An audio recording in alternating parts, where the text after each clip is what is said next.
Okay, moving on. So, okay, we talked about the limitation in the time step and the fact that we cannot take too long time steps. If you take too long time steps, the system becomes unstable, a variety of reasons and problems. But then, in addition to instability of your simulation, um, um, if you want to describe a molecular system, you should have a few snapshots for every vibrational mode of the system. For example, if you look at the molecular system like this, usually the fastest vibrating bonds or modes are bonds. The fastest vibrating modes are bonds. And then among bonds, those bonds that include light atoms are the fastest, namely hydrogen bonds. Bonds involving hydrogens, let me not use hydrogen bonds. Bonds involving hydrogens are the fastest vibrational elements. And their period of vibration is about 10 femtosecond. So they go in 10 femtosecond, they go back and forth, one full period. And in order to describe that motion properly, you need to take 10 snapshots. Otherwise, you don't get the. So if you take one snapshot every 10 femtosecond, you will see that hydrogen always the same place, right? If you take even actually every 5 femtosecond, you might see it because there is a vibration periodic function, you might see it always at the same point. So it's good to take about 10 snapshots for each motion, and because the fastest degree of freedom you have here is a CH bond like this, and that sort of vibrates in a 10 femtosecond period, 1 femtosecond is a good choice. So now, if you look at, again, what happens in biology, so this is our time step, 10 to the, here, time step, 1 femtosecond. So bond stretching is around here, as I pointed out, 10 to 100 femtosecond.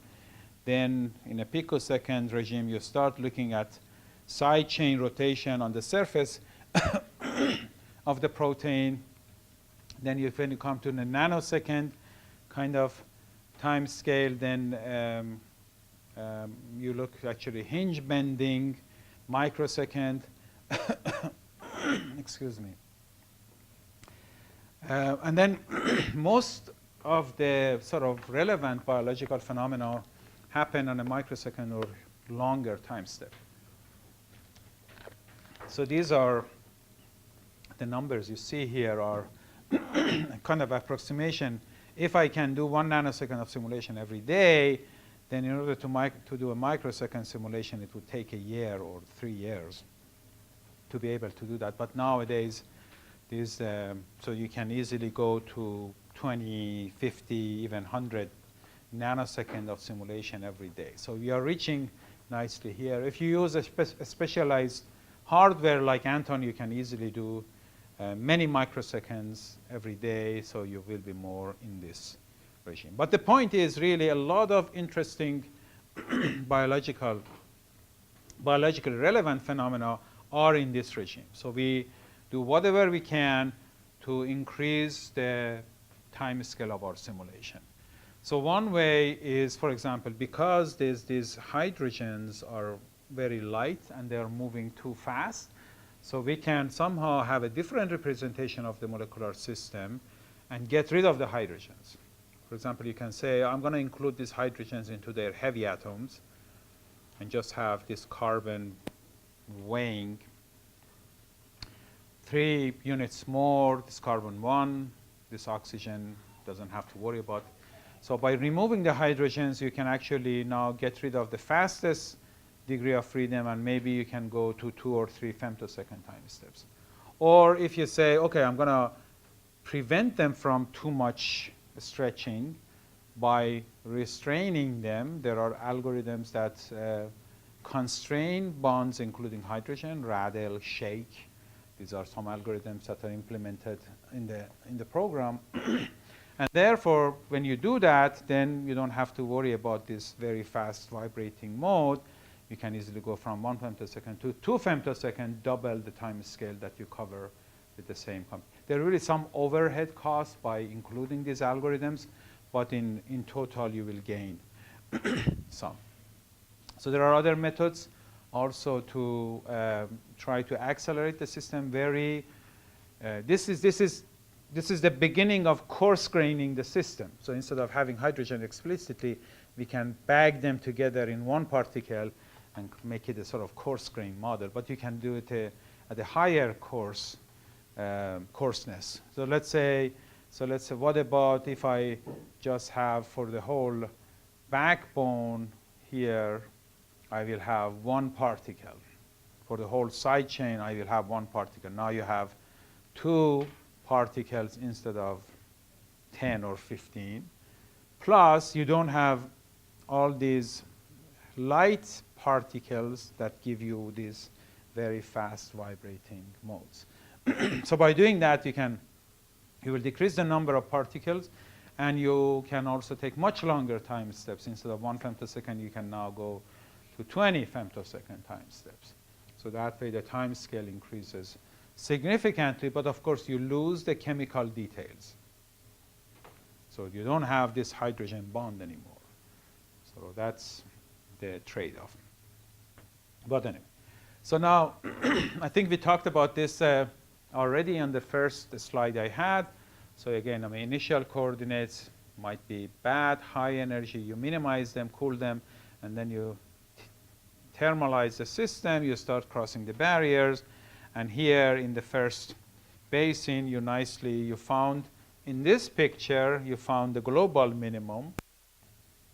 And you sample, because this is where the system, in reality, when you do experiment, the system will spend most of its time here. These are too high energy compared to here, KT, 2 KT, 3 KT. They become exponentially less probable and contributing less to the average property that you're measuring experimentally. So you want to sample this as much as possible. But again, the landscape might look like this. So what you have, in order to really get the real behavior of the system, you have to be able to sample all of these. And depending on how high the energy is, becomes a time scale problem. This is one example of sidechain rotation. So if you monitor, for example, this is a simulation, 1,000 picosecond or 1 nanosecond, and we are looking at this dihedral angle formed by these 4 residues describing chi1, chi2 rotation of this tyrosine sidechain here. And you can see, if you look at just this part of the simulation, you might think that, okay, we are equilibrated here, so nice, everything is stable. This dihedral angle is in this particular conformation, fluctuating a little bit, of course, but not doing anything. But as you run longer simulation, you start seeing that it flips into a different configuration. So now, let's say, now what am I going to do? Is this equilibrated or not? So then depends on my definition of a state. So if this conformation is one state, I can define this as one state, that one as a different state.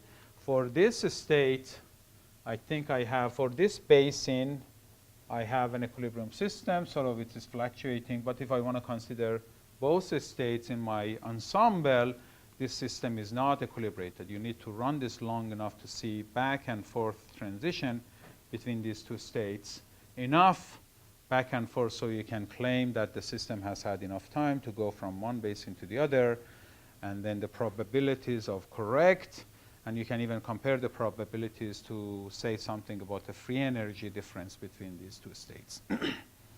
So right now, I don't know if this was a bad initial state, just clicked into the correct conformation, and that's going to go forever, or is it coming back later?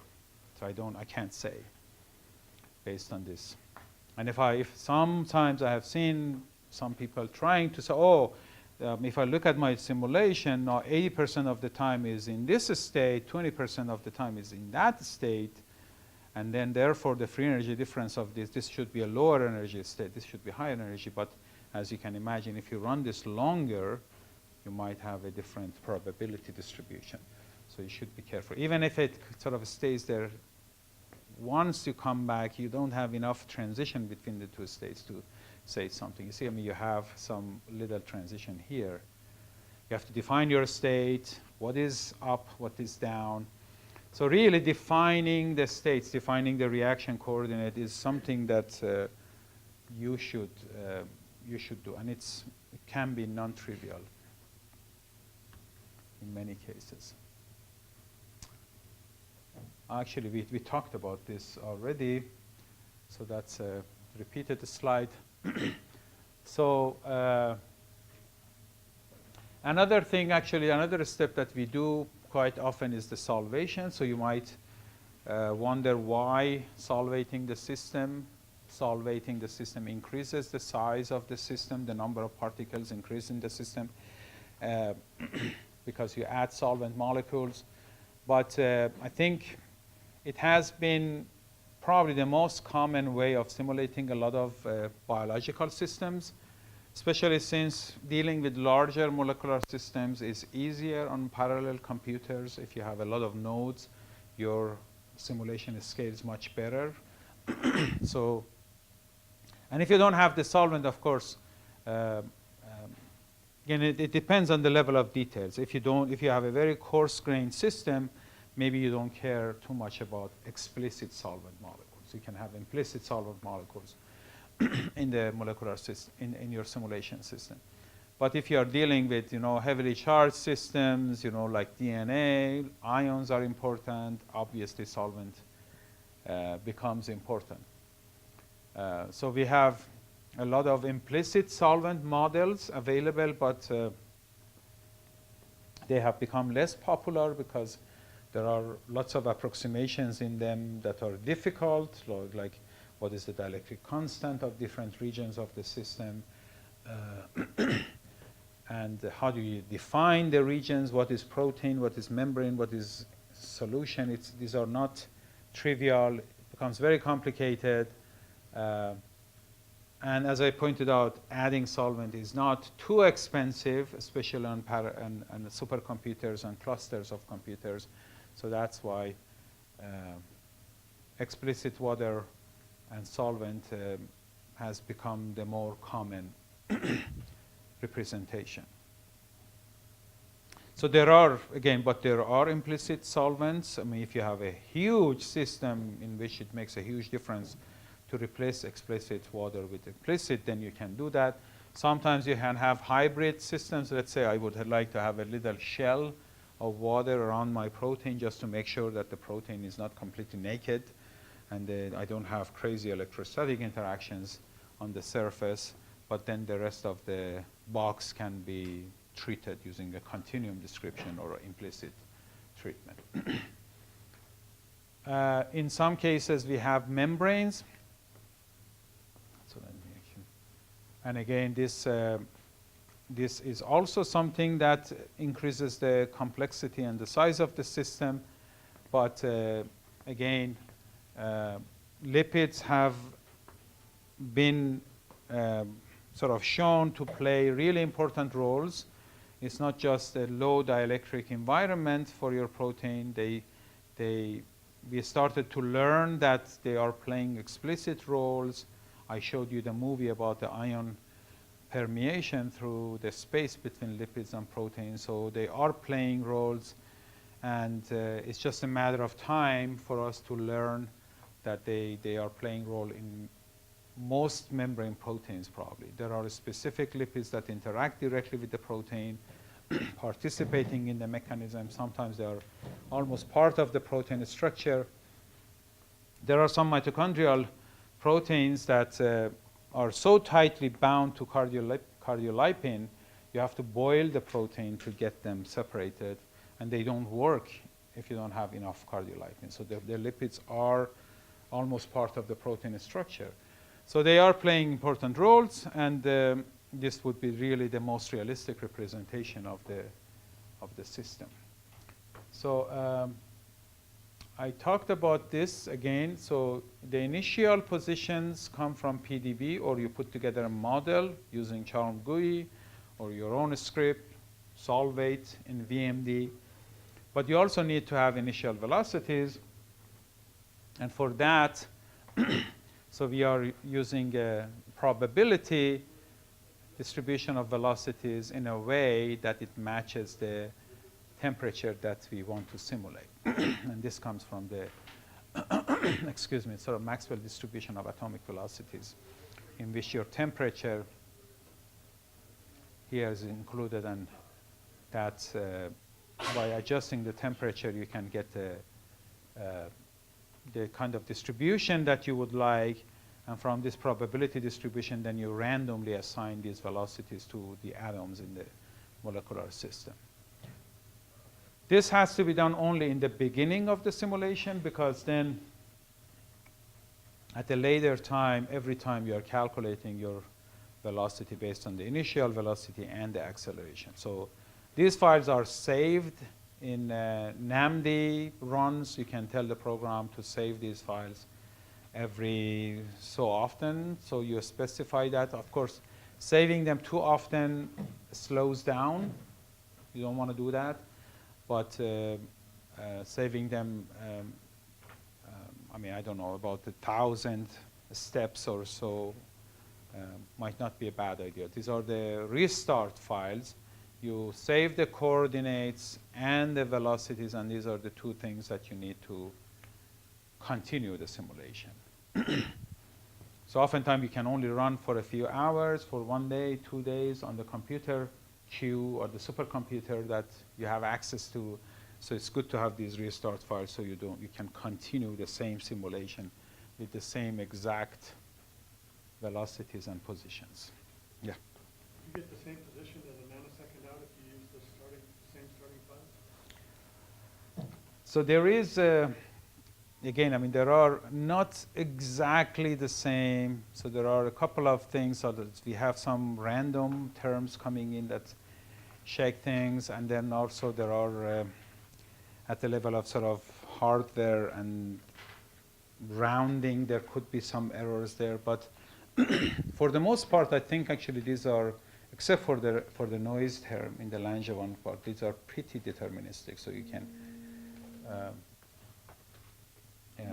pretty similar. So if you run it longer, then again, the random term can start affecting. But you can also control that, like you can specify the random seed number initially. If you save that one, that random number that initially is used is exactly the same in two simulations, then you get pretty much the same trajectory.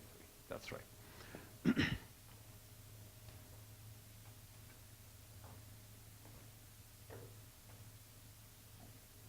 Okay. Okay, so then you run the simulations. Again, I think you can set up the simulations today. You have the PDB that includes the coordinates. You generate a PSF that has the topology and the atom types. We will talk about this tomorrow in more detail. And then you run a NAMD simulation. So in your tutorial, you have pre-computed trajectories from your simulation. Then you start to analyze the system. The system we are using is ubiquitin. Ubiquitin in water box or in water sphere. There are some different examples there. And one of the most basic analysis we do is RMSD. So this is root mean square of displacement or deviation. So in general, so you see, I mean, the main point is you are dealing with a messy system. You look at it, is it a square, is it a sphere? Is it a rod? So you have a bunch of atoms, and you want to somehow analyze this. So going after position of individual atoms might not be a good way to start with. You want to somehow come up with some what we call collective variables, coarse coordinates that describe the shape of the system, the motion of the system, the behavior of the system in a more collective manner. If you have a helix, for example, you can define a vector for the helix, for the whole helix, and see what the angle of that vector might be during your simulation. So RMSD is probably the most global collective variable, because here you can include the position of all the atoms. So I have this thing was here, and now it's here. What is the RMSD? How much it changed after I started my simulation? So it might have translation rotation. During the simulation, you remove those by superimposing the initial and final. And then you look at how much it internally changed during your simulation. So that's the easiest way to look at the average displacement of individual atoms. It could be just the backbone. It could be just the C alpha atoms. It could be all the heavy atoms. You can include all these things in your RMSD analysis and see how it changed. So this is the RMSD for the entire system. You can see that initially you always get something. If you're looking at 100 residue or so, you always get something at least 1 angstrom. That's part of the fluctuation of the system. Even if you start with an equilibrated system and you continue that simulation, there is always this much fluctuation, 1 angstrom spread of conformational fluctuation. And then after that, it sort of starts to plateau. So this you could say, based on my RMSD analysis in a 1 nanosecond simulation, it seems that this guy has reached an equilibrium. It's not going farther. Again, you might run this, and I don't know, 10 nanoseconds later, you might have another surge. Something happens to the protein, but then you can consider that a transition to a different conformational state, maybe. So you can, RMSD is good, but then you can actually do this differently. So when you do RMSD, you superimpose, again, your protein might start here, shaking, and then at the same time moving.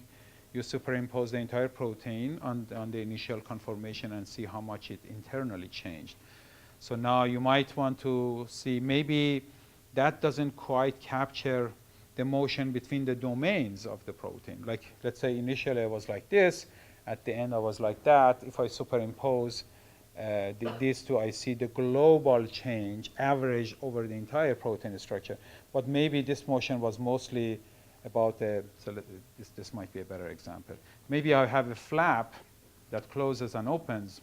Most of the protein is not going anywhere, doing anything, but this flap is doing it. But by just superimposing the whole thing and looking at the average RMSD over the entire thing, that doesn't quite give me how much this part is moving. So what I can do is, let's say, first I do general RMSD, then here you can put the RMSD values for individual residues, right? You can see how much every residue is moving, and put the RMSD value in your PDB file. This is one exercise you go through this afternoon. And then load it in VMD and color the protein based on RMSD. So now the blue parts are low RMSD regions. The red parts are high RMSD regions. So now next time, I understand, I see that there is a core part of the protein that is quite stable.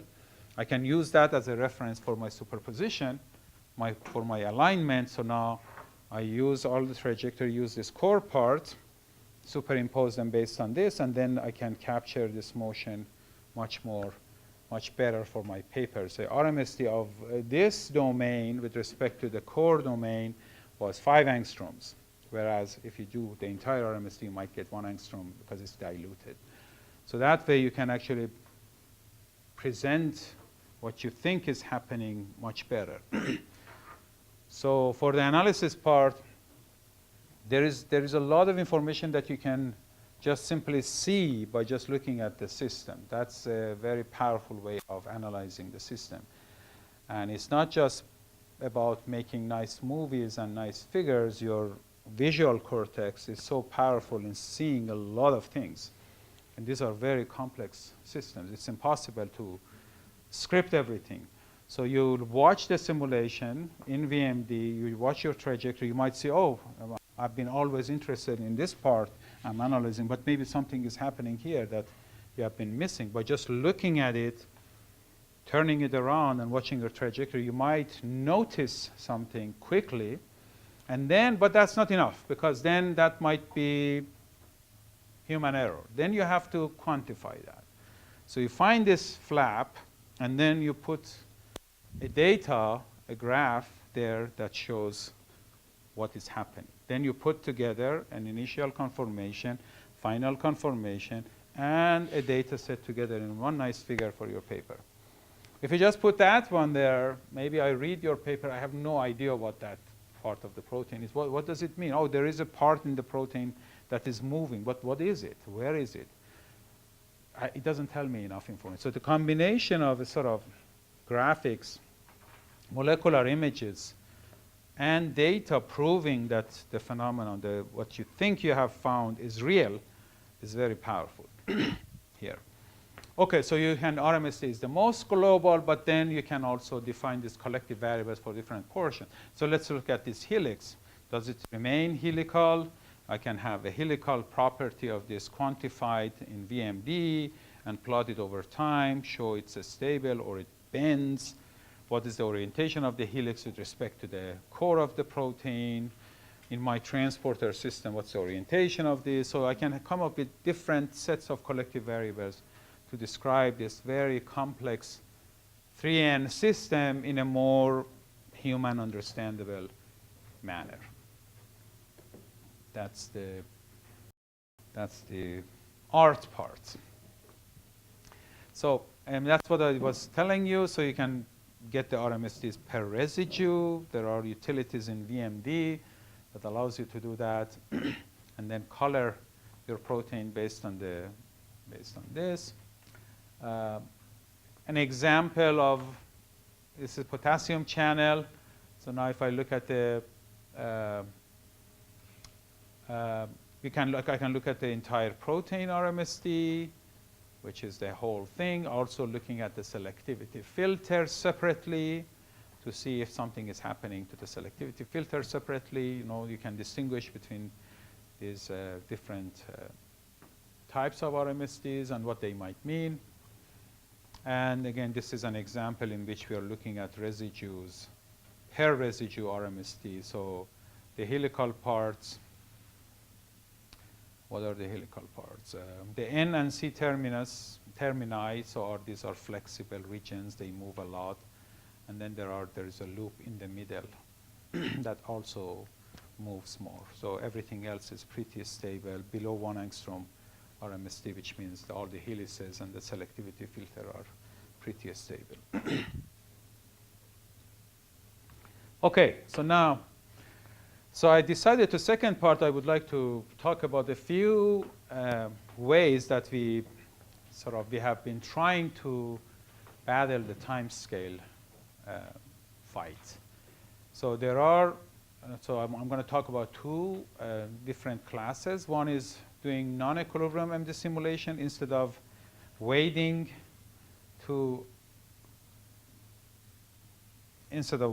here for the system to go back and forth billions of times and maybe crossing this. Once we can actually help the system, so along this reaction coordinate, and that's actually another thing that you have to do it correctly. So you have to define a reaction coordinate. What is it? Is it the distance? Is it the position of the ion? Is it the orientation of a helix? How you would like to promote or excite a particular mode in your molecular system. You have to decide about that. You have to design that. But once you have that, then there are ways of encouraging the system to move a little bit more in this direction. So you will have more biased motion in this direction that helps it to cross this barrier. So these are non-equilibrium systems or biased simulations.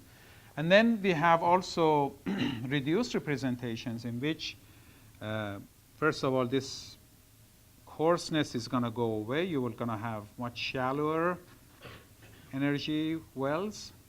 These barriers are going to be lower. And you're going to have less particles, less number of particles that allows you actually to do calculations faster. So let's look at these two different classes, reduced representations and non-equilibrium MD simulation. I give you some examples. There are many different methodologies in each class, but I try to give you some examples. One very common sort of very useful protocol or trick that has been used for a long time. It's called differently in different programs. SMD is one of the most common names. Steered MD, you steered your molecular dynamic simulation in a particular way. In addition to the forces that you get from your force field, from your bonded terms, from your electrostatic interaction, in addition to those, you add external forces to the system, depending on how you want to steer the system. So I am here, let's say I am an ion, and this is a channel. I would like to, and that's I want to go through that door. So that I have to go through this pathway here and exit the room. And you are just watching me here. I'm doing equilibrium simulation happily because I'm blind. I don't see where I'm going. I just hit different particles, feel different forces, and you might watch me here for weeks just sampling this space. But you really like me to leave the room because you want to go to lunch. So what you can do is to maybe, if you know that's the exit, then you can add a little extra force on me while I'm still doing my fluctuation. Then I'm encouraged to move more in this direction. So instead of waiting for pure diffusive behavior and thermal fluctuation to get me there, which it will at some point, next year maybe, and you don't have time to watch it, so you can actually encourage that. So that's the idea behind the steered MD simulation. Now, the force can be applied on different atoms or groups of atoms in different directions. By combining them, you can create different types of biases. So for example, I don't have any examples here. So for example, if simple ion permeation or diffusion can be done by applying a force to heavy atoms of your substrate. But you can also, let's say there are two proteins and you want them to rotate with respect to each other, so you can apply tangential forces to all these atoms and create a torque in the system. You can, what we have done in the past is, for example, to have a membrane in the middle and all the water molecules above, all the water molecules are pushed in one direction. The membrane is fixed in its place. So therefore, you create a positive pressure on the top and negative pressure at the bottom. That gives you a gradient for the hydrostatic pressure. That's how we created more water moving through the water channel, for example. So you can use them to create a bias. So now, the problem here is, of course, first of all, you don't know what is my natural time scale to leave. If you know from the beginning, so if it takes a year or it takes a month for me to exit the door, that would be useful to sort of gauge how much force you need to apply. But oftentimes, we really don't know. We just know that, okay, I did 10 nanosecond simulation, or I watched Ahmad here for a day or two, still here. I don't know what's going on. So that's, we don't know what we should do. So what we do is, let's see, I have slides on constant. Oh yeah, I have, okay. Okay. Yes, the problem is, okay, so oftentimes you have to apply the force. So now, if your force too high, so then instead of taking the natural low energy pathway, which is here, then I might actually go over these chairs, right, over these tables here. So that gives you high energy kind of barriers because you're taking an artificial pathway for me. Then the mechanism is incorrect, the pathway is incorrect, and the energetics along this pathway is incorrect. So that's the problem. You can cause hysteresis because you don't give the system enough time to explore the space and find the easiest way of doing things. So that's the problem. But still, there is a formalism allowing you to connect the work that you are doing to the system when you are adding force and you have displacement. You are working to this. You are adding work to the system. And based on the second law of thermodynamics, your work in a macroscopic system is always larger or equal the free energy difference, right? So that's the second law. So every time you work on the system, if you do it very, very, very, very, very slowly, so the work is all reversible, you get your free energy difference. If you do it faster, then you get non-equilibrium to non-equilibrium part, and you lose some of the work. Your work that is done to the system goes partly to heat and dissipates, and you lose it, your work will be higher than free energy. But in a microscopic system, in a molecular simulation or a single molecule experiment that you do, things are different. So this is the scenario. So you start with an initial state, and then you go to a final state. And during this is you exchange work and heat, and you are interested in the delta G between these two states. So here is the situation that we have in a microscopic system. If you look at the distribution of the work, you get a Gaussian distribution of this sort, okay? And the average of the, and here is your free energy, the actual free energy change as you go from initial to final state. And if you look at this Gaussian, there are ways to show that this distribution, the average of work according to this distribution is going to be higher than the free energy difference. That is what you're interested in. But if you look at this distribution, you see that there is a little tail here. There are a few experiments. Let's say these are all ions going out of the room. So every time you're pulling me, you're spending too much effort to get me out of the room. But there are a couple of cases in which I'm going by myself out of the room. My fluctuation, everything is in the correct direction. You don't even have to do anything to. You just let me go. That would be your best bet. So in those cases, the work you are doing to the system is going to be less than the free energy change, because most of it is coming from thermal fluctuation at the microscopic level. So this little tail, still the majority of the experiments or the pulling simulations are using too much work compared to the delta G. But there are rare cases, a few cases, in which your work is going to be smaller than free energy difference.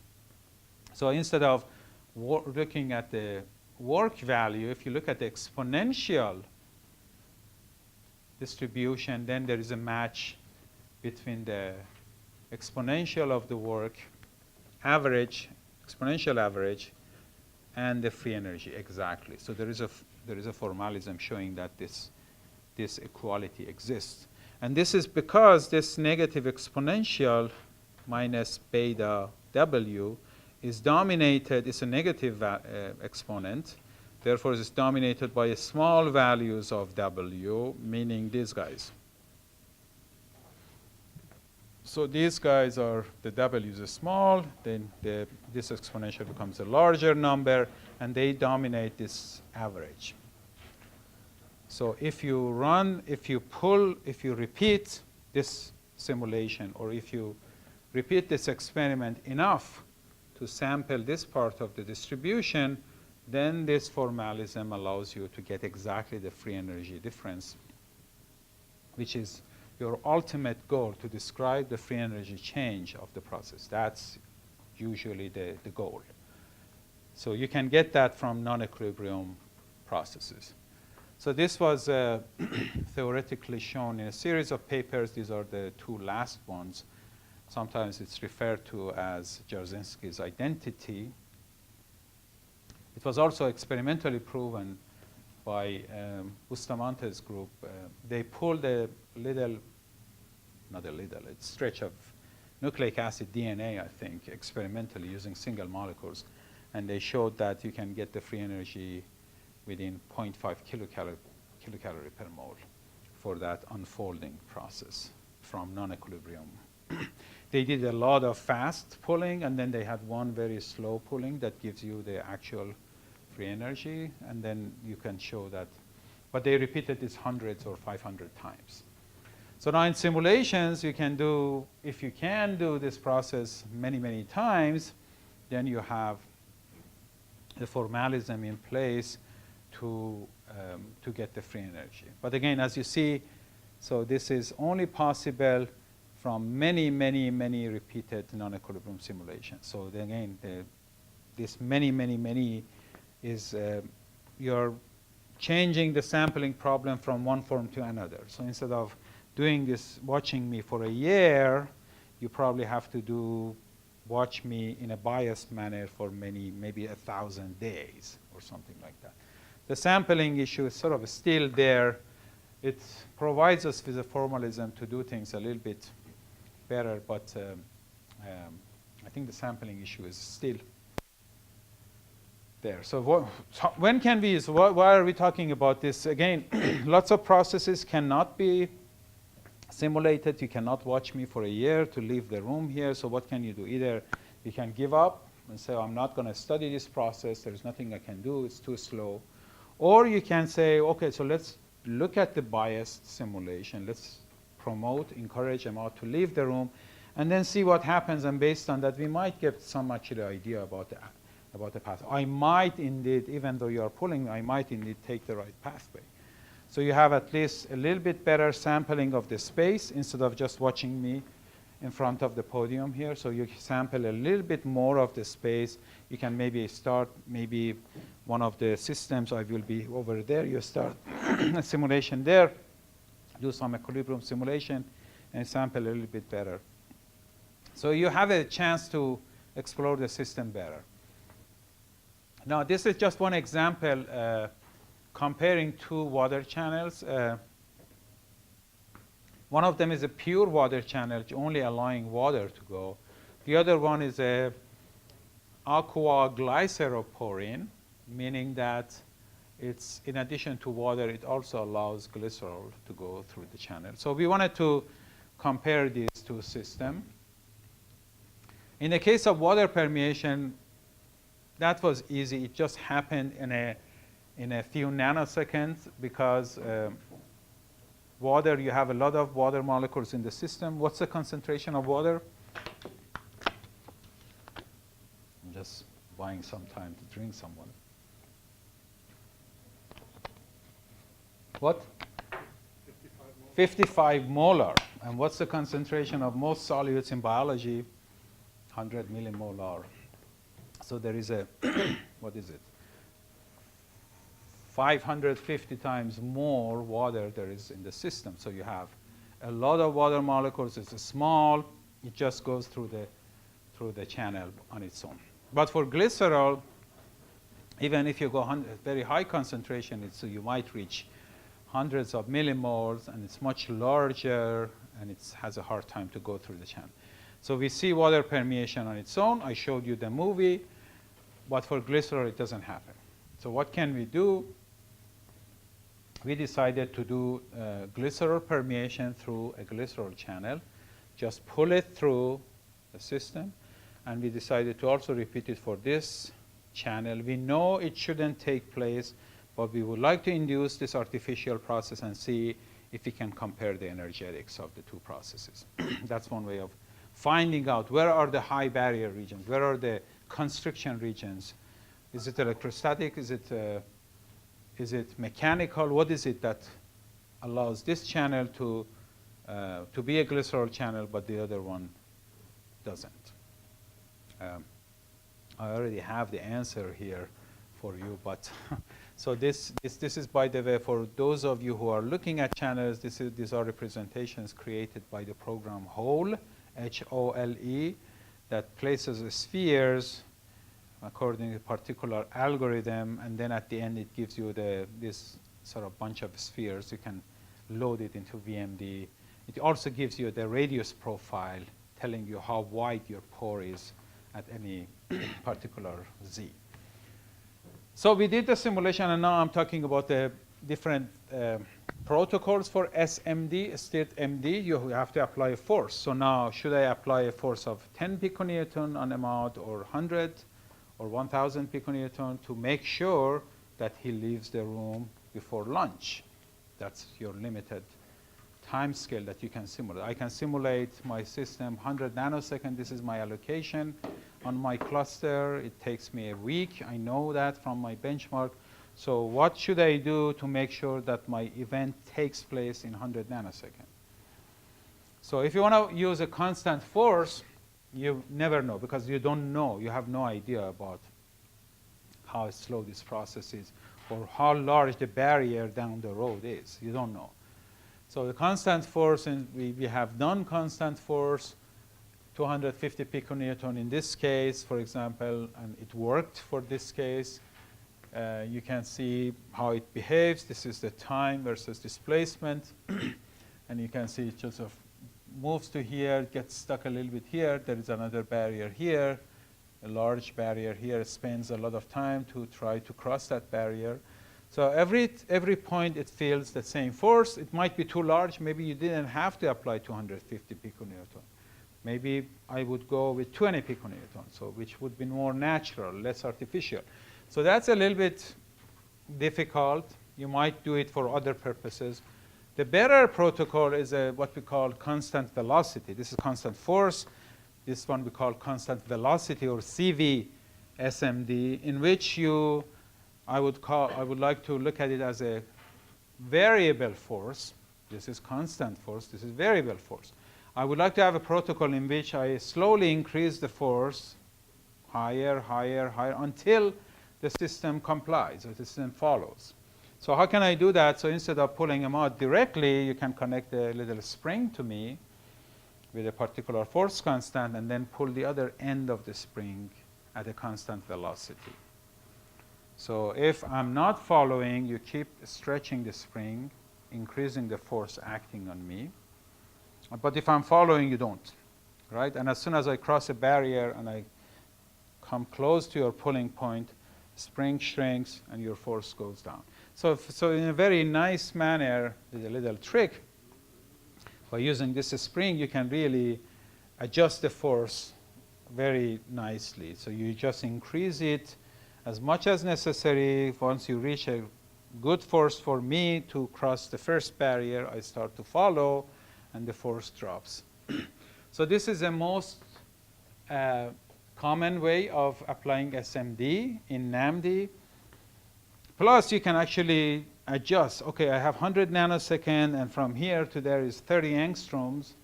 So, and if I have a pretty stiff spring, making sure that amount keeps close to the other end of the spring, you can assume that I will be following closely the pulled end of the spring. Then you can calculate, OK, 30 angstrom over 100 nanosecond. This is how much displacement I want to have. So you can calculate the velocity. In this case, this is super fast, 30 angstrom per nanosecond. This is not too large, but still, I would say for current standards, it's too fast. So 30 angstrom per 100 nanosecond would be like 3 angstrom per 10 nanosecond, or 0.3 angstrom per nanosecond would be the calculations, the speed of velocity. Yes?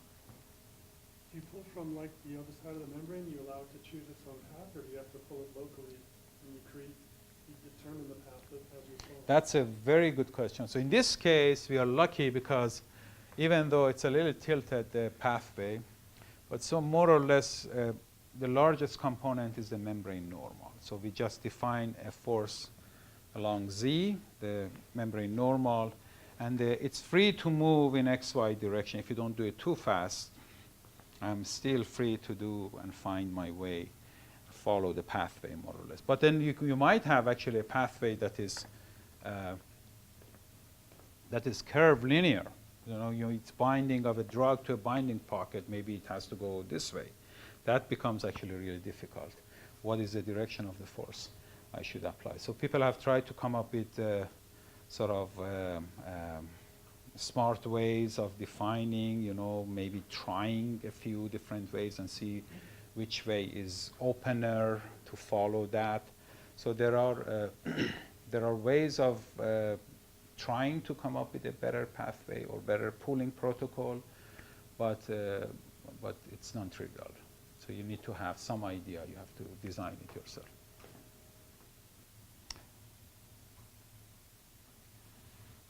Yes. OK, constant velocity. And again, I think, so one thing I would like to emphasize here is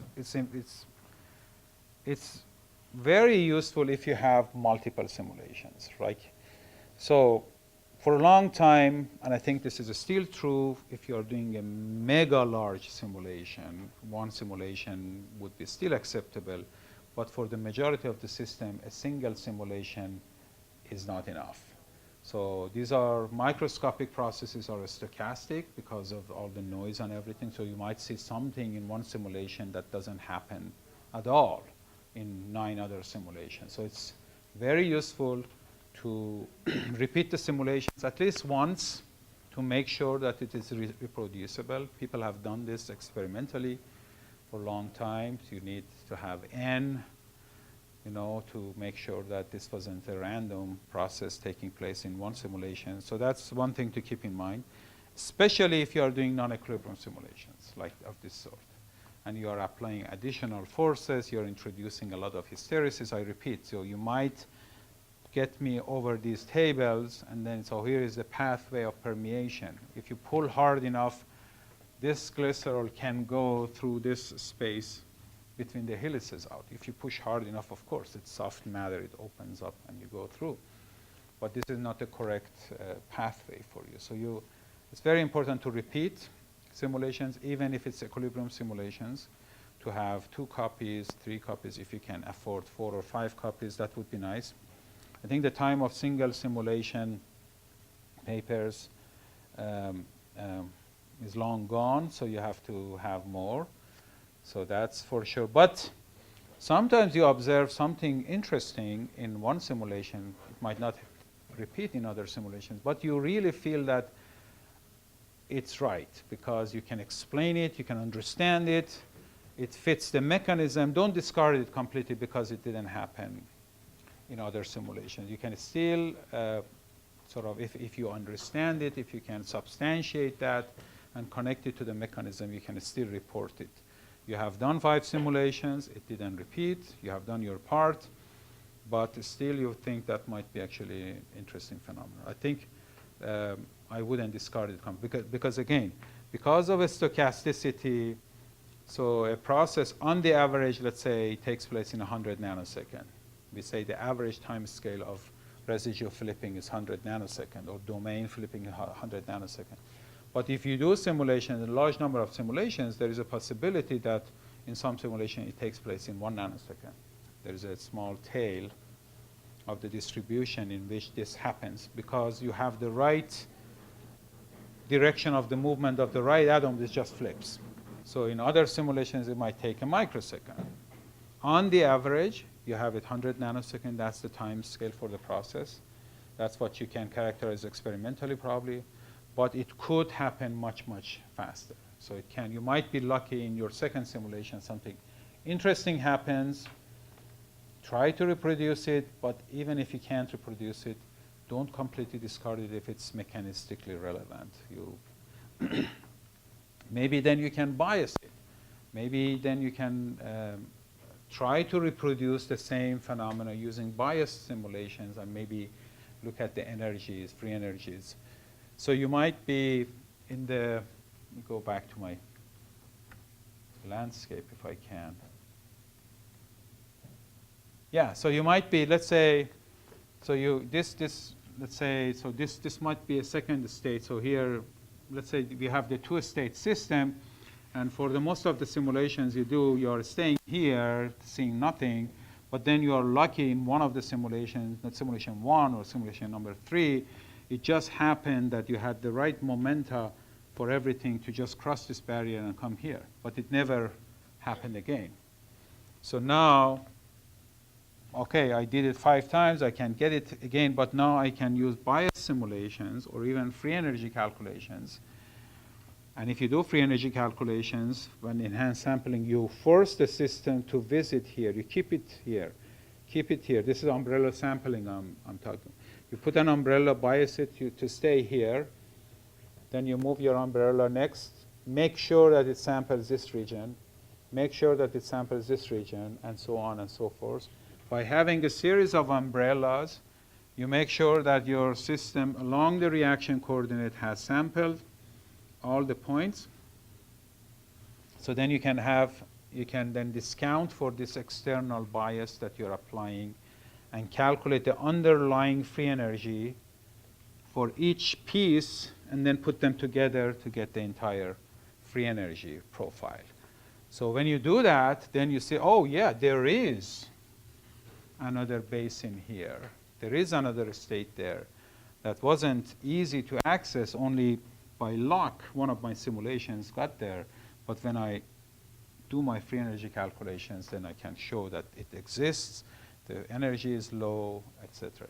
So you might discover or stumble on very interesting parts of your space in one of the simulations. Don't always just discard it because it didn't reproduce or it didn't repeat, especially if it's interesting for your system.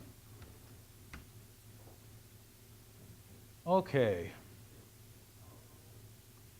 Okay, so, okay, I really need to speed up. Okay, so we do SMD, we pull the system. You can, again, go in and see how the substrate is interacting, what hydrogen bonds the substrate is making with its environment as it goes through the channel, something to say about the mechanism, about the importance of sidechains. Then this is what we did, you know, based on the formalism of Jarzynski's identity. The sampling here is very limited. I have to declare from the beginning for only 4 trajectories. But in principle, based on that formalism, we can calculate how much force we are applying in this constant velocity pulling. And the force constant we are applying, we can get the force and then integrate the force to get how much work we are doing to the system to push it through. And then based on that, we can calculate the free energy profile. And I guess we were just really lucky that the free energy profile is, if you look at the barriers, they compare very nicely, at least the order of magnitude, to experiments, to, I should say, very rough estimates for experimental estimates of the barrier against permeation of glycerol through this channel. So yes, you can get the free energy. Let me skip the asymmetric profile. And now we repeated the same simulation for the channel that is not supposed to be glycerol channel. So now the red part is the free energy profile for a glycerol going through a channel that is a glycerol channel. So you have free energy barriers of about 5, 6, 7. It's a slow process, but it takes place. If you repeat that for a non-conducting channel, then you get energy barriers that are 20-some kilocalorie per mole. And if you calculate the probability, this essentially doesn't take place. And that, now you can go in and see where this barrier is located and what are the structural elements that cause those barriers, so selectivity filter, NPA motifs, and they happen to be the narrowest part of the channel. So you can explain the mechanism here. I think they are shown here. The selectivity filter is very narrow, NPA is very narrow, and this is the third location of the third barrier in the profile. So, okay, so that was one example of a very simple kind of biasing simulation. So now that was just pulling the center of mass of glycerol. We try to distribute the force among all the heavy atoms. We usually don't pull hydrogens, by the way. They are too light. If you pull them, they do crazy things. So we concentrate on heavy atoms. We did different simulations. So let's say these are the glycerol heavy atoms. In some case, we just pulled on one of the atoms because we wanted to see if stereoselectivity makes a difference, if it goes this way in or that way in. So you can design your protocol to look at different aspects. So here is another example of systems in which we needed to do bias simulations. So these are membrane transporters. In contrast to channels, in a channel you just open one gate and things go down the gradient from one side of the membrane to the other. Membrane transporters, the majority of these guys pump stuff against the gradient, against the electrochemical gradient, which means they cannot be open to both sides of the membrane at the same time. So they usually have two gates. So one of them is closed. You recruit the substrate from down below. You close one gate, and then you open the other one. So they have to be coordinated in a manner that both of them are not open at the same time. So there is a lot of conformational change involved in their mechanism. That's why they are much, much slower, several orders of magnitude slower compared to channels. This was the distinction before we have the structures for these guys. Anything that was very slow, transport protein, it was a transporter. Anything that was fast, they call it a channel. Until now, lately, we understand that what are the structural basis for these things. So the point being, they undergo large conformational changes in order to pump the substrate. Very important in trafficking of material in the body, both natural and also for pharmacokinetic of drugs. I already mentioned P-glycoprotein as an example of transporter that we would like to be able to inhibit if possible. So there is this alternating access mechanism. I told you they have to open to one side, recruit the substrate, co-transported ions, and then close this gate before they start to open the other gate and release the material. So lots of conformational changes involved here, and these are just some examples of the type of conformational changes that brings the alternating access mechanism. You know, for example, this one is glutamate transporter that works by the elevator type. I mean, this whole thing is one protein, substrate and ions bind here, and then the yellow domain moves with respect to the white domain up. So now it's exposed to the other side, and as it comes back in, they're exposed to this side. And all these motions are controlled by binding unbinding events. So there is a chemical coupling between chemistry inside the binding site and whether or not they should be able to undergo these conformational changes. So we have to, if you really want to study these, you have to do atomistic simulations. This one is a simple flip-flop, it's an antiporter. This is a symporter. That's another amazing aspect. How come in one case things go together, in one case you have to be partially bound to be able to flip. So that's again speaks to the importance of coupling, or how close the coupling of chemistry inside the binding pocket and global conformational changes is. So for those who are interested, we have published a series of papers talking about these advanced protocols, again, defining a collective variable, and that's our reaction coordinate. How you want the system to evolve, in what direction. You want me to go this way, you want me to go that way, you want me to roll, you want me to just shift. So this is what you should design, based on your knowledge of the structure and the collective variables that are available. So we have collective variables that allow you to look at the orientation of individual elements. We have collective variables that allow you to look at the radius of gyration of parts of the protein. You can, of course, look at the distance between the two domains. You can look at the angle between these two domains by defining these collective variables. So you can design how you want to manipulate the system. And then we are showing that actually again, so your initial guess might, let's say you want to go from one state to the other state. Maybe your initial guess is not good. You can do a series of quick simulations. Pull me quickly in this direction. Maybe I go this way, or maybe I go that way, or maybe I go up and come down. You can try different protocols and see which one looks more promising by just looking how much work it takes. So these are the novel aspects of these protocols. You get all the slides in PDF later. But by playing with the protocol and optimizing it using a lot of quick simulations, let's say this whole process might take a millisecond. I can't do, but I can do a lot of 10 nanosecond simulation, trying different protocols, and then see which one takes less work even though a large portion of that work is dissipative and it's going away, it's non-equilibrium, still it tells me which one is easier in terms of protein mechanics, which one, through which protocol the protein is more compliant. And then I can take that one for free energy calculations, for example, by umbrella sampling or other free energy methods. So we have done a series of things. Here is sort of using the Rockies as an energy landscape. I once gave this talk at Telluride. They have nice meetings there. So Telluride is let's say, one of the states, low energy. This is a valley. And there is mountain village here.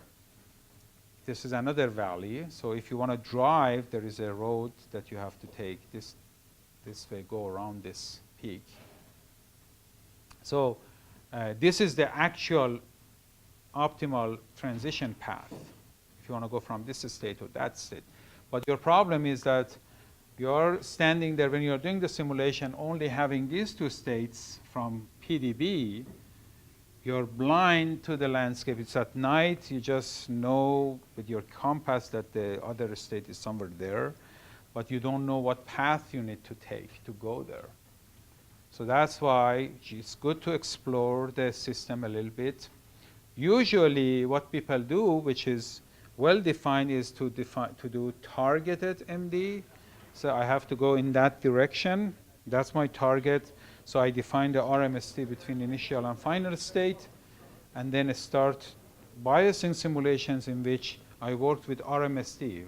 Very global collective variable, but useless because you're just saying everything from here should go there. So it doesn't have any specific to it. So that's why it usually takes much more work to push the system, and you have a higher probability to come up with very artificial pathways, transition pathways. But it's well-defined, this RMSD. Every program has it. If you put it in your paper, people know what it is. So you start with targeted MD, slowly decreasing the RMSD toward your target in a biasing simulation. You decide how fast or how slow you can afford this, 100 nanosecond, 10 nanosecond. I want to do it 5 times. Each time 20 nanosecond, that's how much computational resources I have, okay. 20 nanoseconds from here to here. Again, you define your speed, how fast your target should move to complete this transition, and you get some initial guess. Then you can take all these points and sort of refine them, relax them, and you can come up with a refined pathway. But if your transition pathway is too far from your initial near linear path, then there is no way you can get that. So what we are suggesting is, again, to do many sampling using different mechanisms. You can think about this cannot be comprehensive. So we do hundreds of different protocols usually, but still people complain, oh, how do you know it's enough? Well, I mean, it's better than one, right? At least. But if you have one, nobody complains. Okay, one RMSD, good. If you do 200, oh, 200 is not enough. Maybe you should do thousands. Because again, it becomes arbitrary, right? I mean, how do you go now? Linear is there, one line only. But if you're trying now to do it differently, that there are billions of ways of doing this. So that has been a little bit of an issue, but there is no question that when you do this better sampling, then you will start even overlapping with the real pathway through some of these, and you have a much better chance to capture the real pathway. So in terms of what you do in this biasing, in all these biasing simulations, what you do is you have a biasing potential. In addition to your force field potential, you introduce a biasing potential. It has a force constant, how stiff, how strong you are biasing the system. And then in a time-dependent manner, so this is the total simulation time that you can afford. And this is the time, every time step of your simulation. So you go from an initial state to a final state. So that's how much displacement change you want to have in a particular time divided by t. That gives you in every step how much closer you want to get. And then you define this reaction coordinate. This is the property, the geometrical arrangement that you want to change in a time dependent. In 100 nanosecond, I want to go from a distance of 5 to a distance of 10. Or I want to go from an RMSD of 2 to an RMSD of 0. Or I want to go from an orientation of 5 degrees to an angle of 25 degrees. So this collective variable engaging a lot of atoms in the system. If it's helix, I just want to work with the C alpha atoms, for example, or the backbone atoms. RMSD, distance. For targeted MD, what is known in the field as targeted MD is RMSD. And it's still for simple transition, it's very powerful. If you have two domains just separating a little bit, RMSD works perfectly because it's a simple change and you move in the right direction. But we have radius of gyration, orientation quaternion, a little bit more advanced way of defining the position or orientation of an element independent of the reference, and other things. So they are all implemented in NAMD in COLVAR, collective variable, which is something I heavily recommend. And that's just as an example here. If you look at the work, how much effort it takes to induce a transition in 20 nanoseconds for a very complex protein. The red one is what you get when you use RMSD, collective variable. And in terms of the mechanism, how it goes, you can see we are going from the square to the triangle. These are the two end states. And in this particular case, I know that the intermediate is here. There is a third structure for this protein that is here. So if I do RMSD-based transition moving from here to there, it takes a mechanism. I'm analyzing it in terms of two angles, alpha and beta. It takes a mechanism that is incorrect. It takes too much work. The protein doesn't like this kind of transition, and the mechanism is wrong. Whereas if I start playing with my protocol and finding better protocols, lower work protocols, then I become also actually mechanistically correct in all these spaces that I can analyze the system.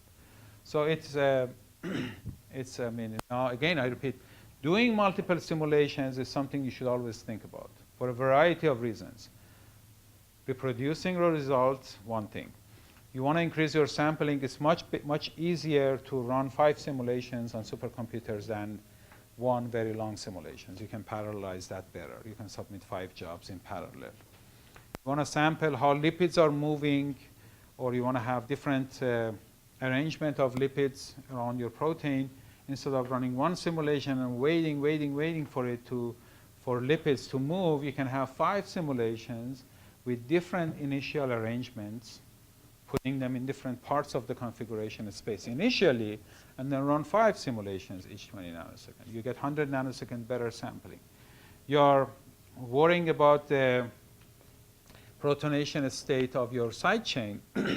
So is it protonated, non-protonated? I mean, should I do months of calculation, quantum mechanics, or whatever? Why not doing one simulation in protonated, one simulation in deprotonated form?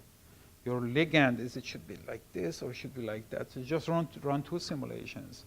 So don't forget, this is something that can be easily forgotten. Oh, sometimes it's much easier. Oh, let's try that one and this one.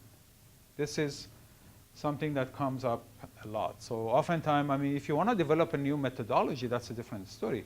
But if you have a very specific question that can be answered by multiple simulations, done. So anyway, so we do run a lot of simulations, so we start actually seeing even mechanisms coming out of these alpha, beta, gamma are the different angles, orientations that we are using as collective variables for our biasing simulations. You can see beta is opening, closing of this end, alpha is opening, closing of this end. For example, every time we change alpha before beta, the protein doesn't like it. It takes too much work. And the reason is that you are, before closing beta, you cannot open alpha. So it is mechanistically also wrong. And the protein mechanics, the way these helices are arranged ensures that. That's very interesting. That's how this protein was selected by evolution to do this job, to be alternating access model, because its mechanic didn't allow both of alpha and beta to be open at the same time, which would violate the mechanism. So if you flip beta and alpha, everything becomes easier, and so on and so forth.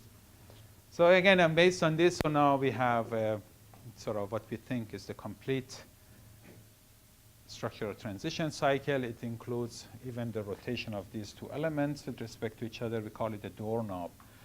So you have to turn the doorknob before you open. Otherwise, it's high energy because the protein doesn't like it. So and the opening and closing of the two ends actually happen in two perpendicular planes. So these helices are like this, so they open and close like this here and like that here. So that's probably why they don't like to be open on both sides, because it's hard. So you have to close this, then it becomes easy to open it. So that's. And so another example here is that, again, I mean, now that was just a protein mechanics, so we did it also for another protein system in which now we want to see what is the effect of the substrate. So this is really, really hard because you're looking at the bias simulation, moving this beast using your collective variables, and you want to still be sensitive to whether you have a little substrate bound to the protein or not.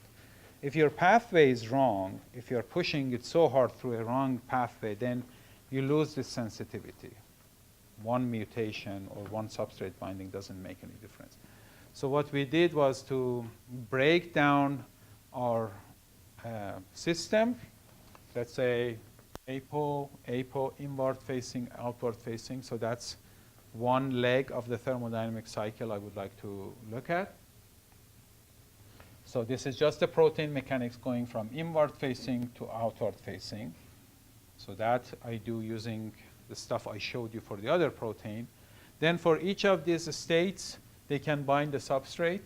So I look at substrate binding in this leg, come from apo to bound. I look at substrate binding to outward facing state, come from apo to bound. And then for the bound state, what is the transition? So I'd like to know what's the free energy of this cycle. And here you can see, in addition to umbrella sampling that we talked about, we are using also what is called the replica exchange. That's another advanced methodology of enhanced sampling that allows you to go to a very large number of nodes because you have many, many replicas that are exchanging information with each other. So that's an advanced sampling technique. And then at the end, we put representations from this leg, this leg, this leg, and this leg to put together one single simulation with 150 replicas against this circular pathway to be able to calculate the free energy of the entire cycle here. So let me skip this. This is what we get. This is what was experimentally proposed, and this is not measurement. This is just a schematic saying, well, this is an antiporter. In the apo case, it should not be able to flip. The free energy of the transition between that inward facing, outward facing should be very high. Once the substrate binds, it should bring down the free energy so they can transition. Of course, the substrate binding itself creates a new state for each case, right? That's not going to be exactly the same. So that was a schematic, and it's amazing we are getting exactly that now with numbers, values, and error bars and everything. So this is really suggesting that the transition, the pathway, the mechanism, the collective variable, however, the reaction coordinate that we are using is not too bad. Otherwise, we wouldn't be sensitive to binding of a little phosphate to the protein. So you can see that in the apo case, the transition state has a very high barrier. In the bound form, upon binding, you create new states. Binding creates new states, OFB, IFB, and now the transition between them is much easier than that. So it's still very expensive, but I think this is, again, I think this is really something that people are investing a lot, new methodologies. So I have two other examples. So when is the lunch break? Oh, hi, Yvette. Sorry. We are already in the lunch break, I guess, right? I don't know, it could be 12:30, 20, or Oh, okay, okay. So then, okay.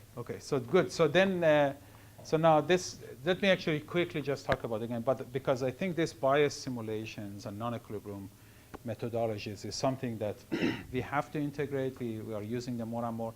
This is another example in which we are interested in membrane fusion, and this is a process that happens in neurotransmitter release. And here, defining a reaction coordinate is not trivial because there is no distance or radius of gyration, a simple thing to do that. So what we would like to be able to do is something like that. What would be the mechanism of membrane budding, for example, or the reverse of that would be the fusion that is facilitated by some proteins. So what kind of collective variable can you use to induce this process? And that's something that we thought we cannot be done so easily using standard techniques. So what we are doing here is, now what we are doing is to define, remember I told you about the external potentials that you can define as attractive potentials. So now I can design a shape transformation based on my favorite CAD program. You can design a series of shapes. And then I would like my system to follow this shape transformation by just converting it into potentials that are added as external potential. So here's an example, a simple parametric shape. So I have a sine function here, and I just add that to my flat membrane. It's a coarse grain simulation system, and I can induce a shape change. The molecular system follows. It's like SMD. Right, SMD, if you pull correctly, nicely, then you can see something reasonable. If you pull too fast, you break the system. In fact, we had a lot of systems in which this couldn't follow we had to come up with a protocol. So now I can do it in a time-dependent manner. So now I have a series of potentials, and there is a smooth transition between them. So now you can see this is my next example of shape transformation. So that's just a waveform. This is a single simulation in which things are evolving according to what I tell it. So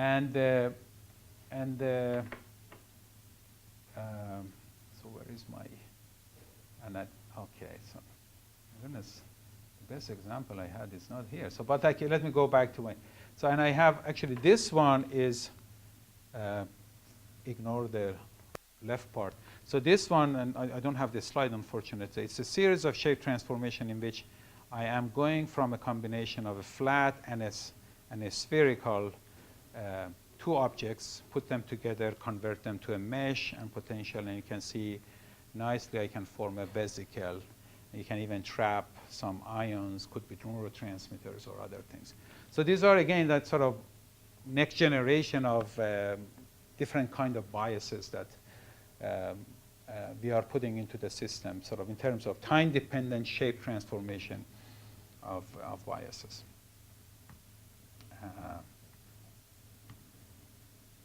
And finally, just one example of a reduced model. So, I mean, coarse graining is obviously a very common reduced model that is used to increase the time scale. But you can also come up with your own favorite kind of reduced representation. Here, for example, we were particularly interested in lipid diffusion, especially the head groups. A large number of proteins that are sensitive to the composition of the lipid, composition of the membrane, lipid composition of the membrane. And in most cases, it's just the head group region that matters. So we argued that maybe we don't need to have all these long tails in the core of the membrane. We are mostly interested in the PS or PC or PIP2, all these negatively charged signaling lipids that interact with the protein. So we decided to remove that part, replace it with an organic solvent which has similar properties. We even created an in silico solvent that is liquid and hydrophobic and small. You can't have these three properties from anything in nature. It's either small and hydrophobic, but it's gaseous, or can have only two properties out of three. So we created this model, but the point really is it's very powerful. If you are using computational techniques, you can come up with reduced representations just to focus on what you are interested in. So now we had, before this model, we had to pull this protein using SMD that we discussed, center of mass of this protein, pull it into the membrane and see how it binds. Of course, you don't know how far you have to pull this into the membrane, how strong it should be. And sometimes it pulls the membrane, it pushes the membrane down. It doesn't penetrate into the membrane. So the membrane binding process, which we wanted to simulate, wasn't even coming out of the simulations. So this was biased simulation, and we were not happy with the level of sampling we got. So what we did using this reduced representation, which we call highly mobile membrane mimetic, awful acronym, HMMM, or model. That might be easier to remember for you guys, but we are stuck with that. So what happens if you look at lipids, this is a top view of a membrane. For a full representation, conventional membrane, this is how much diffusion you get in 10 nanoseconds for your individual lipids. Whereas if you go to the HMMM membrane, in 1 nanosecond, 10 times this shorter simulation, you start seeing even mixing of lipids. So lipid diffusion has been artificially enhanced without losing atomistic representation. It's not coarse grain. Coarse grain is also great, but here we were really interested in the specific interactions of negative charges with these coagulation proteins, for example. So now no bias, we just place the protein in the membrane, in solution, and just watch it, how it interacts with these short-tailed lipids. This happens in 5 nanoseconds, so quickly. And because it happens very fast, now we can have proudly n equal 10 in our simulation system, and they bind, they all converge to a nice insertion depth and orientation. So you get a lot of sampling in terms of lipid-protein interaction. And now you can take one of these final models in which it's bound to the membrane, convert the lipids to a full membrane, and have your membrane-bound system. Otherwise, you have to place it somewhere deep, shallow. We don't know initially. If you place it initially, then you don't know what you're. And we have been applying it to a series of a lot of different peripheral proteins that interact in a lipid-dependent manner to the surface of the membrane. We are also looking at insertion of other molecular species to the membrane. So I'd like to just end with one thing that is, again, another message I'd like to give is something that lots of approximations in simulations, like any other methodology as we discuss. And we will see more of them tomorrow, actually. But it's very powerful in terms of actually testing hypotheses. And it's very powerful in terms of being playful, changing the conditions that cannot be done experimentally. So experimentally, you can mutate the sidechain. In simulations, you can also mutate the electrostatic of a backbone. I always say you can use a negative sodium ion in your simulation by just changing a little number in your simulation system. You can make a mass of something 10 times smaller or 10 times larger by changing a few numbers. So you can really design systems that test your hypothesis within the simulation system very nicely. So this is something that you need to keep in mind and take advantage of. That's a very powerful way, at least to show that within your simulation framework, the mechanism that your hypothesis is correct. You can test that there, and then hopefully it can be also tested experimentally. And this example I talked about, so we saw this change of the orientation of water molecules in the 2 half channels here. So we could have stopped there and said, okay, here we think there are helices and there are residues that cause this behavior, but instead of doing that, so we designed a couple of, this is our wild type behavior, if you wish. You have the flip of the dipole moment of water molecules in the 2 halves. And then we started mutating simulation, doing mutations in the system, first neutralizing some of the residues. In the NPA motif, it doesn't matter where they are. Then we turned off electrostatics of these two half helices to test whether they can affect the wild type behavior. And when we combine electrostatics, I mean, turning off the NPAs and the two helices, then you get the relaxed structure of water. So by adding this to the paper, we showed what elements in the protein are important for this very peculiar behavior. So that's very powerful, and keep that in mind. Okay, so I just end with this one. This was a picture actually we did together with Klaus. This was I was still a postdoc with Klaus when we did this paper, and this was a very popular representation of how water orientation flips from one side to the other. Okay, so I asked everybody to ask 10 questions, Yvette. If you are too late. So let's see. Questions? Yes? When you have multiple transition pathways that are defined, DMD, do you have multiple collective variables or collective variables which are specific to each pathway? Yeah. Normally So, aren't. right. So I mean, I wouldn't call them TMD. TMD is RMSD based. That's the standard definition. So let's stick with that.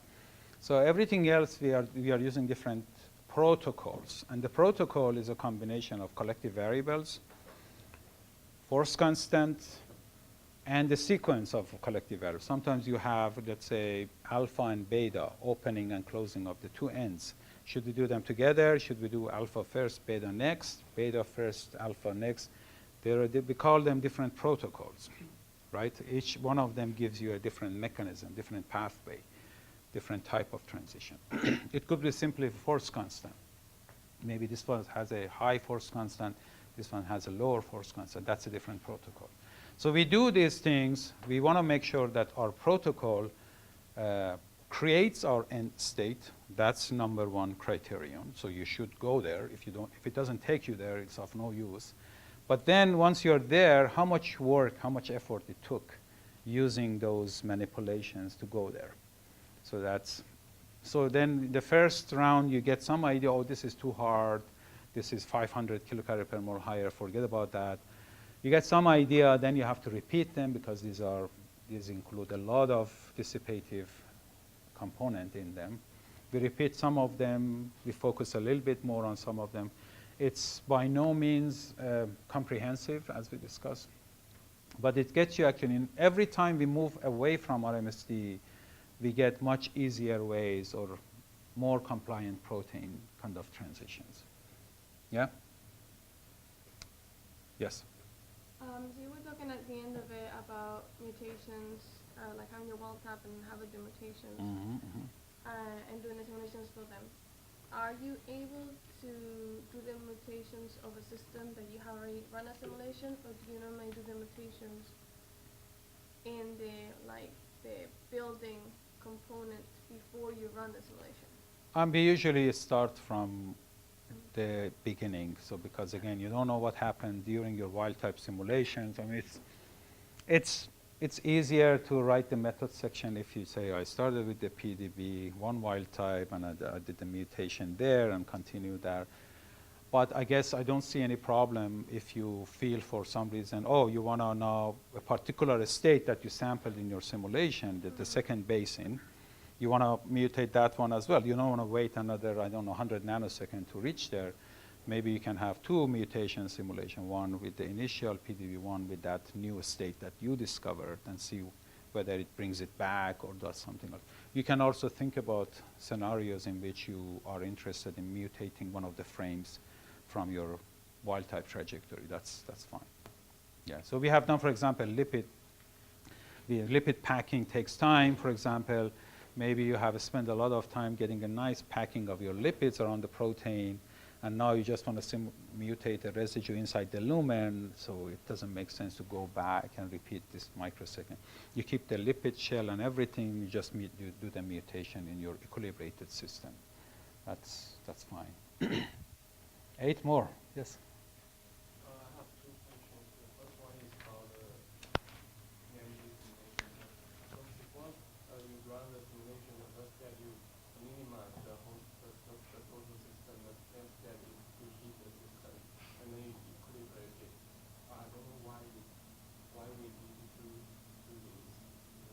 Why you need to minimize?